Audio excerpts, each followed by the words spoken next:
So alrighty guys, you can see the alarm clock went off definitely. It's now about 2 minutes since they've come out. Still a little sleepy. You can see how this one closest to us is actually getting blown around by the wind, falling asleep every now and again. But yeah, just really interesting to see how a simple thing like change in temperature changes their behavior from waking up at 9 in the morning to 7 in the morning.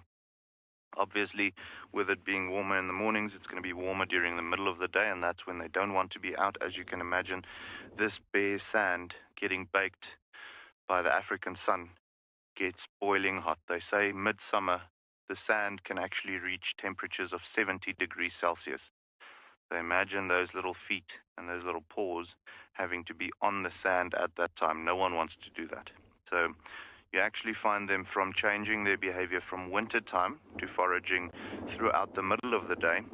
In summertime and spring, they actually start a little earlier, take a break during the middle of the day, have a little midday nap, and then when it starts cooling down in the afternoon, they'll continue their foraging. But yeah, so far only 6 of them out.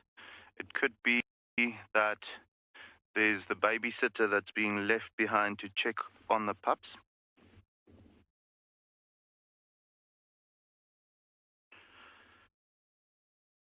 So we just had a question. What is a group of meerkats called? Priscilla just asked that. Priscilla, that's a really good question. That it's called a mob of meerkats, if I'm not mistaken. Don't quote me on that. But as far as I know, it's a mob of meerkats.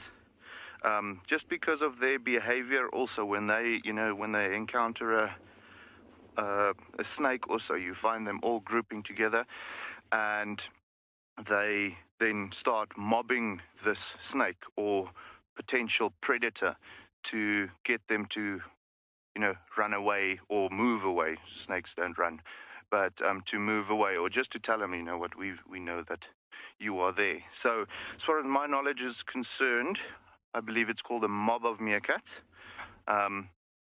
So yeah, it's an interesting name for them. With them being part of the mongoose family, they always stick together and mob these things that come around. But yeah, very, very cool.